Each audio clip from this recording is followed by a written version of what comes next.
I'm trying to do that little. Let's go, let's go.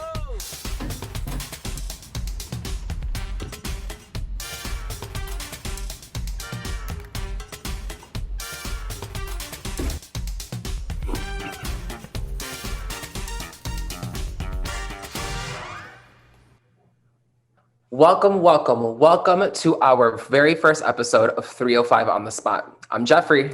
I'm Jay. And we have an incredible lineup for you for our first show today. We have people coming in to talk about acting, to talk about gaming, to even the power of manifestation, which I'm super excited to hear about. Yeah, that's going to be super thrilling. And then I know with the holidays coming up, we need help with sleep. And fortunately, our very first guest here on 305 on the Spot is going to be a sleep expert. His name is Eric Whittakey. And I know that you guys are excited because we asked you guys to submit some questions, and you'll have some of those answered at the very end of that interview. So without further ado, I want to introduce to you guys Eric Whittakey, our sleep expert. Hey, Eric, how are you? I'm doing well, Jay. How about you? How was the holidays? It was great. A little, I didn't really get a lot of sleep, so now this is why we're here, and I'm really excited to hear what I can do better because we have 26 days left till Christmas. And I'm excited to help out. So let's go in. Let's start. On average, how many hours of sleep should someone be getting? So that kind of varies across age ranges. Kids and teens, as they're doing more growing, they tend to sleep a little bit more, probably 8 to 9, almost 10 hours a day. But for the rest of us, 7 to 8 hours usually suffices. Okay, all right. So I think I need to up it up a little bit, maybe take out an hour here and there to even myself out. All right, yeah. And also adults and kids. Kids are normally napping, and adults like myself, sometimes we're like, hey, I want a nap. But are naps a good thing or a bad thing? Napping is definitely something that you can do too much of. Sleep experts, we typically recommend that if you nap no more than 20, 30 minutes at a time, just as like a short power nap, because if you nap too long, it really does inhibit your ability to sleep throughout the night and get rest. I see. And so that oversleep, so does it mean that we're oversleeping if we're napping and then we're kind of switching off our balance during the day? Is that what's happening? Absolutely. So the body has its own natural rhythm of, activities that occur inside. And typically we need to be awake for those things to be happening. So if we're sleeping, we're basically throwing off our internal clock. And okay. Yeah. I see. And so, what the best part of this segment is that we had some of our viewers submit questions. So I'm going to ask a few questions here. Our first question is from Twitter, and it's from Amanda Aponte. She says, how often should I switch out my mattress? That's a big question.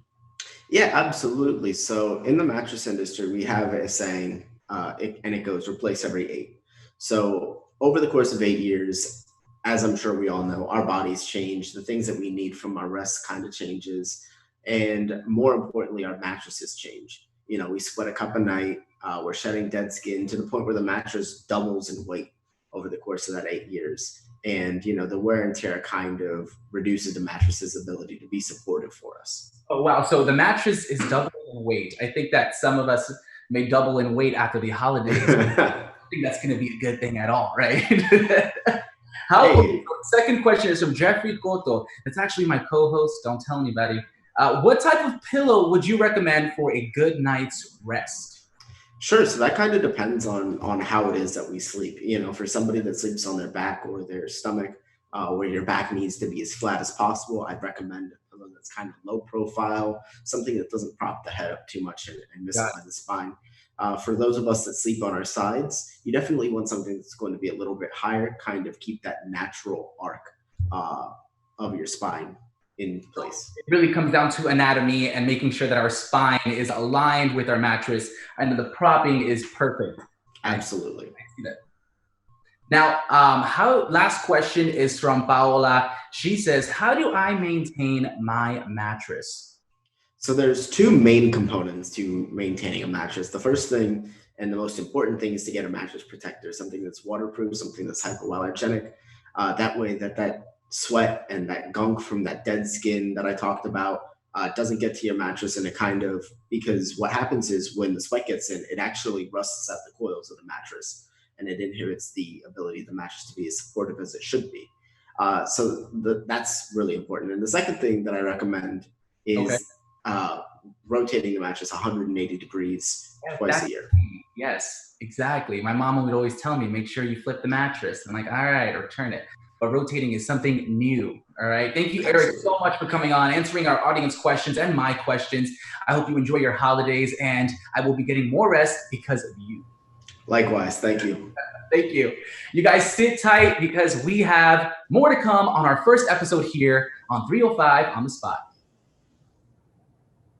Coming up, our next guest discusses the evolution of the gaming industry and how streaming games has become a wildly successful form of entertainment. And then, do you want to know how to make your dreams a reality? Arthur discusses the law of attraction and the practice of manifestation when we return. The taste of Japanese hibachi is back. Now better than ever. Come try our hibachi steak and shrimp combo.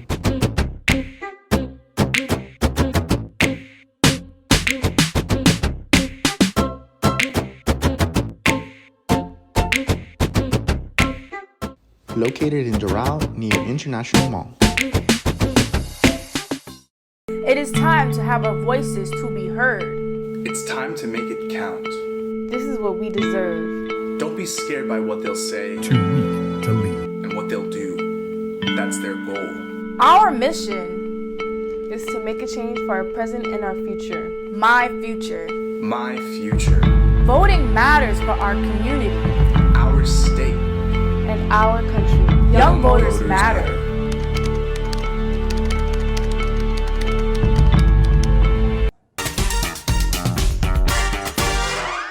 And we are back with our very first episode of 305 on the Spot. As I said before, I'm Jeffrey. I'm here with my co-host Jay. Honestly, I was not expecting to learn that I'm not supposed to take more than an hour long nap. What is that? And I didn't want to put you or throw you under the bus because I was like, I know somebody who does that. And so now I think we both now know what you need to be doing. All right. Exactly. So speaking of naps, I know one group of people that probably are prone to taking naps, and that is gamers. Today we have a pro gamer speaking with us today. His name is Kevin, but before I introduce Kevin, let me show you a little bit of what the gaming industry has to hold for us. Games are an integral part of human culture, but from ancient board games to virtual reality, how we play has changed with the times. Since the 1990s, online gaming has been gaining popularity due to the increasing availability of the internet. Online gaming became so popular that it's present in 3 different platforms: PC gaming, console gaming, and mobile gaming, the last one being the most profitable. The number of active players in the US last year was 164 million players. Now, gaming has become the most lucrative entertainment industry by far, earning $145.7 billion last year. COVID-19 had a huge impact in the gaming industry. The numbers of gamers who say they are playing video games more now due to the pandemic has increased since March of 2020. In other words, gaming was already the best player before the pandemic, but now it's unstoppable. So as before, I was telling you guys, I'm here joined with pro gamer Kevin Gonzalez. He has been a gamer since I could even remember. Kevin, how you doing today? Doing great. Glad to be here. I'm so glad that you have decided to join us for our very first episode of 305 on the Spot. I have a bunch of questions to ask you about gaming, the industry, what equipment you can use. So with further ado, how did you personally get into streaming? Well, I got into streaming and gaming. I've been playing since, I was a really little kid. I mean, my first console was a GameCube. So I sort of just picked it up, every few years when a new console or a new game comes out. You start playing things, see what you like, see what you don't like. And then it was all about finding my, gaming niche, which was sports games and specifically FIFA. So, I just kind of coupled my love of that game and, the want to, turn that into some kind of entertainment form. And that's how I sort of got into streaming. Okay. With gaming, do you like games that are more brain-solving problems, or do you like adventure games? Do you like sports games? Do you like I'm definitely a competitive gamer. Any game that has, that right amount of like a competitive edge where it frustrates me to the point that I'm a little mad, but not too mad. That's definitely it for me. I like to test my skill level against other players and really see, where I hold up. Yeah, yeah. Have your parents been supportive of this gaming journey for you? I think that they're definitely still in a little bit more of an old school mentality where they don't see this kind of turning into, self-sustaining and like a long-term, endeavor for me. But I think they're starting to now come around to the idea where it's like, this is what I want to do, and this is, where I see my future going. I think that's great. Support, especially from your family, I think is the most important thing, especially when you're following your dreams like gaming. Have you seen the growth within the industry from when you started to now? Oh, 100%. I mean, now you're looking at people like AOC, streaming on Twitch, breaking records, and it just goes to show you how much the industry has grown and how much streaming really is Yeah. a career. Like it holds that kind of weight. And I see it doing many, many great things for our community, many things for people that love to game and love to stream. Before I let you go, I wanted to ask you, I think one of the main questions on everybody's Christmas list are you going to get the Series X Xbox, or are you going to get the PS5? I'm going PS5 all the way. I've been a proud PlayStation owner since the PlayStation 3, and I see no difference now. The console looks great, so I'm going to ride with them on this one. I love it. I think the quality is going to be amazing. The graphics are going to be amazing. So PS5 is also my best bet. 100% Kevin, agree. thank you so much for joining us on our very first episode of 305 on the Spot. I loved talking with you and hanging out. I cannot wait to see what else you have in store for us later on in the future. Thank you so much. Glad to be here. Thank you. What an interesting conversation. I was not expecting. Yeah, I was not expecting that was a very, very interesting interview. like that. Yeah, I cannot believe he mentioned GameCube. I almost feel like I could relate to somebody now because GameCube was like late 90s, early 2000s, and I think that was the last gaming console that I owned. And then, that's about it for me now, but maybe I need to hang out with Kevin. We are going to switch gears. We're going to turn into a more serious conversation of the power of manifestation. I wish I could give that gift to all my fans. You have the freedom to pull that superstar out of yourself that you were born to be. I dreamt this so much, so clearly, so precisely, and so frequently that it has manifested itself into reality, and that's what I am feeling right now. It's a dream come true. Yeah. Well, yeah, that's the thing. You can't just visualize and then go eat a sandwich. Like, you just decide what it's going to be, who you're going to be, how you're going to do it. Just decide. Some celebrities, athletes, and public figures have given credit to the law of attraction and the power of manifestation. But how does that all work? Do we truly attract and manifest who we want to be or what we would like to have? Arthur Pierre Lewis is here to talk about how the power of manifestation has changed his life. Arthur, thank you so much for joining us. How are you? How you doing today, Jay? I'm doing great. How about yourself? I'm great. I think I'm a little stuffed from Thanksgiving, but I'm kind of getting over that now. Good meal. That's good to hear. Yeah, so let's talk about the power of manifestation. I want to know, how did that journey start for you? So it actually started from a very early age, on the soccer field. I always been kind of encouraging, optimistic, enthusiastic, just a positive force on the sidelines, on the field. So early since my youth soccer league, I just been super positive, and my parents just kept keeping that up as a I'll say characteristic of mine. I like that. I really like that. So you have the support of your parents as well. And so your experience with this, give me an example of an experience with the power of manifestation. So I actually manifested a crazy scenario where a lot of college students would say that didn't go wouldn't have went their ways. So my professor, we had a little disagreement, and he gave me two options of either dropping the class or becoming or just getting a zero for basically getting a zero for the class. And me having the knowledge of the manifestation, I decided to test this theory and see if it's actually going to work out in my favor. And so I was just telling myself to keep positive, doing what I love, stay optimistic, and just keep a positive mental attitude. And what actually ended up happening out of this scenario was that my professor then granted me an opportunity to collaborate with other photographers to then further my knowledge in the field of what my career is directed towards. So it was an amazing opportunity that I turned from being positive, from keeping a good emotion, keep being happy, and it actually worked out in my favor. That's amazing. That's incredible that you really turned the entire situation around with simply manifesting and then attracting that at the end because you got more than what you expected. More than what I expected. Yeah, that's how the universe works. Law of attraction and the power of manifestation. What's the difference? So law of attraction is attracting what you desire, and manifestation is alignment to your goals and your dreams. So through attracting what you desire, which is actually what you're manifesting, now you're aligning that with your goals and your dreams and your aspirations that you want to embody in this life. I see.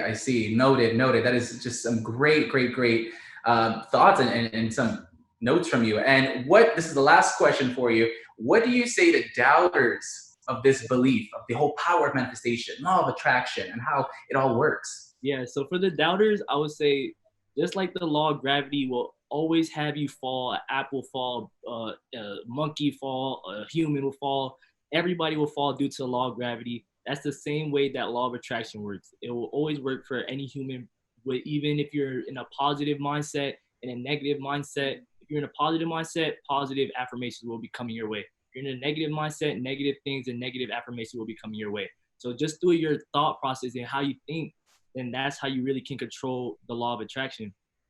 Yeah, there's no arguing with gravity because we know that all exists and everything's gonna come straight down, right? I really appreciate the time you took here. I'm gonna give you a call tomorrow because I think I need a little pick me up, some more positive words from you. This was a great conversation and you enjoy the rest of your holidays. Of course, I'm always here to talk, so just give me a call. I got you. Thank you.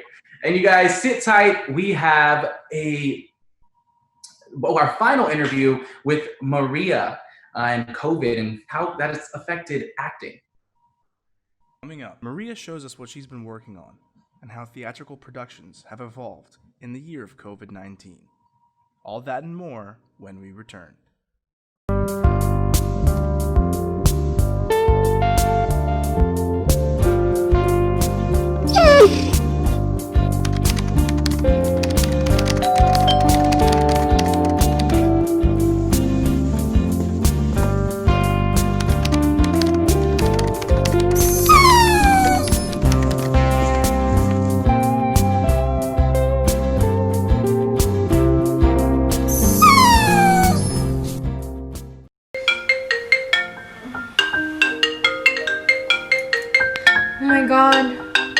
I'm not gonna have time to get ready for class.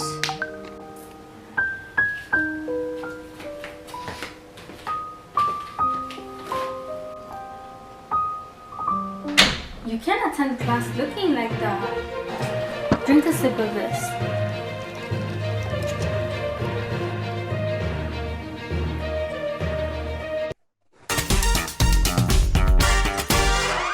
Welcome back to our very first episode of 305 on the Spot. Right now, I want to introduce you guys to a very special lady. Her name is Maria Serrano, and she is going to teach us how she has adapted during quarantine with acting and school. So, Miss Maria, thank you so much for joining us on our very first episode. How are you doing?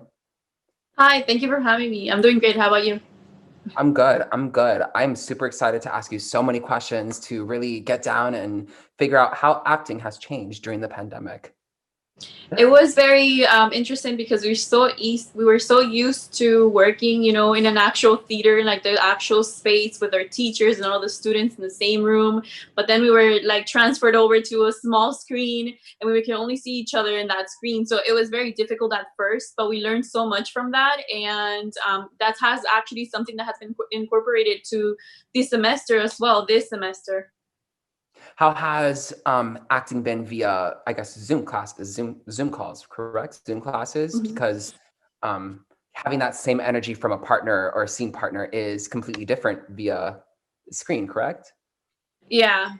So when we get a role, and especially when we have a partner, we have some exercises that we have to do so we can kind of connect with each other. But then when you're working through Zoom, it was very difficult for us to connect. I mean, we were able to do it eventually, but it was a lot harder than we were in person in the class. So eventually, you said eventually, so that means you're doing classes already back at the Black Box Theater? Yes, so we've returned, social distancing, wearing masks and all. It was very strange at first, like how are we going to act when we have a mask in our face? But we've been doing the exercises that we missed, and it's been great being back. We've been able to kind of accommodate to what we have now, and so far it's been good. I think that's awesome. The fact that you were able to get accustomed to changing via Zoom classes and then going back and acting again all over again with your scene partners. If I'm not mistaken, we do actually have a clip of one of your scenes. So without further ado, here is a video of Miss Maria Serrano acting. Quiero decirle algo. Es usted una hija de puta. Me ha hecho la vida imposible desde el momento que llegué a trabajar con usted. He tratado de esforzarme para ganarme su confianza, para que vea que mi trabajo sí vale la pena. Pero nada de eso sirve con usted. ¿Qué estás diciendo? No me interrumpas, estoy hablando yo. Los tres no sirven para nada.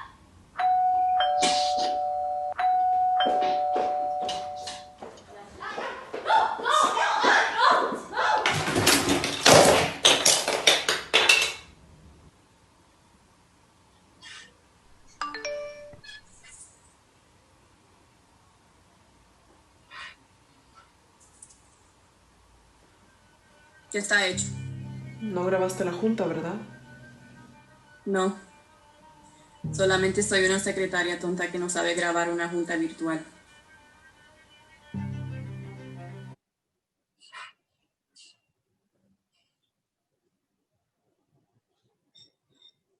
And Maria, I just wanted to say thank you so much for joining us on our very first episode. You were such a delight as everyone else.